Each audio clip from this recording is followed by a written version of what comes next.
Illustration number 3.5 Free fall. Discuss the motion of an object under free fall. Neglect air resistance. Here हमें free fall क्या है वो जानना है और इसका इक्वेशन क्या होगा वो हमें फाइंड आउट करना है और इसका प्लॉट यानी कि ग्राफ जो है वो भी हमें ड्रॉ करना है। तो यहाँ पे हमने लिखा है कि फ्री फॉल क्या है।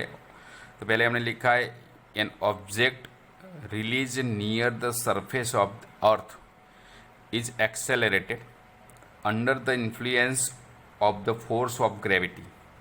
आप जानते हैं कि हम किसी भी ऑब्जेक्ट को पृथ्वी की नज़ीक से जब हम छोड़ देते हैं तो एक्सेलरेटेड होता है ग्रेविटी के वजह से, यानी कि इस पर ग्रेविटेशनल फोर्स लगता है।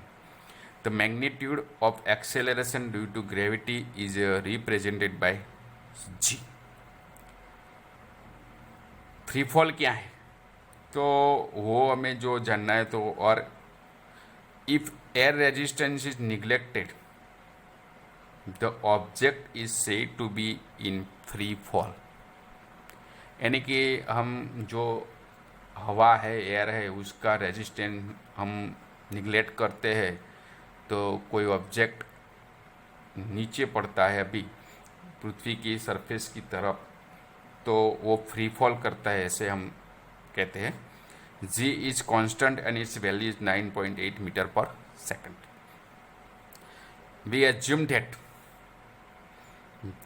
The motion is in y direction, यानी कि जो फ्री फॉल की डायरेक्शन है हम वाई डायरेक्शन लेते हैं तो अपवर्ड डायरेक्शन है पॉजिटिव और जो डाउनवर्ड डायरेक्शन है हम नेगेटिव लेते हैं। तो we choose upward direction as positive. Ji is always downward direction, यानी कि जी का जो डायरेक्शन है वो डाउनवर्ड है। Then the a is equal to minus g is equal to minus 9.8 metre per second square. हमने माइनस साइन क्यों लिया है क्योंकि जी का जो डायरेक्शन हो वो डाउनवर्ड डायरेक्शन है, अपवर्ड डायरेक्शन हमने पॉजिटिव लिया है, यानी कि जो डाउनवर्ड डायरेक्शन वो नेगेटिव होगा। तो कोई भी एग्जाम्पल है या कोई भी थियरी भी है तो उसमें हम जो जी का डायरेक्शन वो नेगेटिव ही लेंगे और इसका वैल्यू भी नेगेटिव लिखेंगे। Now the object is release from rest at y0 is equal to 0, therefore y0 is the initial position है तो v0 is equal to 0 क्योंकि ये फ्री फॉल हो रहा है। कोई भी बॉडी या ऑब्जेक्ट फ्री फॉल होता है तो उसका इनिशियल वेलोसिटी 0 होता है, हम 0 ही लेंगे। तो हमारा जो इक्वेशन है v is equal to v0 plus 80, वो इक्वेशन में हम v0 को 0 लिख देंगे, ए के बदले में माइनस जी लिख देंगे तो हमें मिलेगा v is equal to minus g t, वो इक्वेशन होगा। और जी का वैल्यू हम लिखेंगे 9.8, यानी कि v is equal to minus 9.8 metre per second होगा। y का जो इक्वेशन है y is equal to y0 plus v0 t plus 1/2 a t square. y0 0 है, v0 भी 0 है, ए के बदले हम जी माइनस जी लिखेंगे तो हमारा जो इक्वेशन होगा माइनस 1/2 जी टी स्क्वेयर, यानी कि y is equal to minus g का वैल्यू हमने 9.8 लिखा तो 9.8 डिवाइडेड बाई 2 यानी कि 4.9, तो y is equal to minus 4.9 t square metre.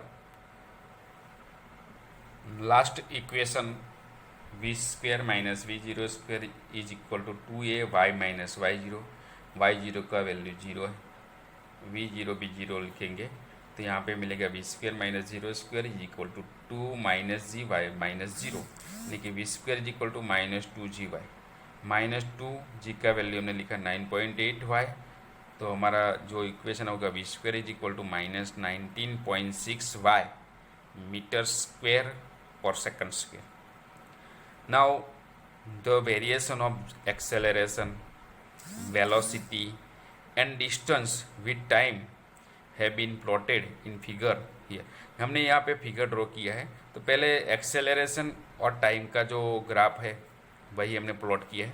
तो ये जो एक्सेलरेशन ड्यू टू ग्रेविटी है जी है वो कांस्टेंट है, उसका वैल्यू 9.8 है। हमने यहाँ पे -10 लिया है, -10 के नज़दीक में हमने वो प्लॉट किया है ग्राफ, जिसका वैल्यू 9.8 कांस्टेंट रहता है।